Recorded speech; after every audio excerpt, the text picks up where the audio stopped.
Collègues, il faut rejeter cette proposition de loi, car il faut avoir l'humilité, collègues, ayez l'humilité de comprendre lorsque notre place ici à l'Assemblée nationale n'est pas de contredire l'expression démocratique des Français. Il est rare que nous soyons saisis de sujets dont les Français ont eu proprement la possibilité de s'exprimer par référendum.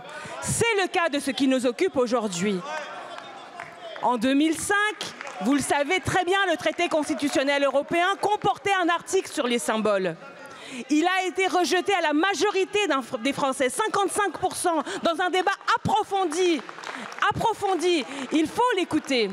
Vous dites vous-même, collègues, dans votre exposé des motifs, qu'il n'y a pas en France de règles sur le pavoisement. Est-ce que vous vous êtes posé la question de savoir pourquoi?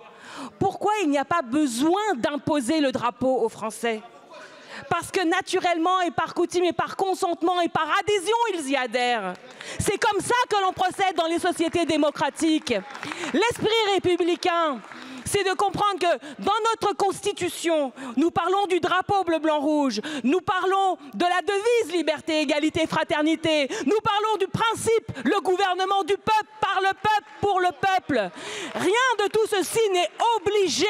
Les Français y adhèrent, ils courent devant, ils le protègent même dans leurs manifestations et dans leurs expressions.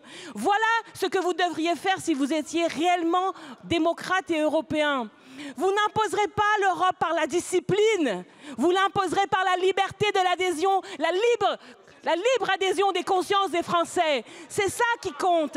Vous dites que l'Europe c'est la démocratie, eh bien soyez démocrate jusqu'au bout des ongles comme nous le sommes en France. Rejetez cette loi qui est inutile et agressive.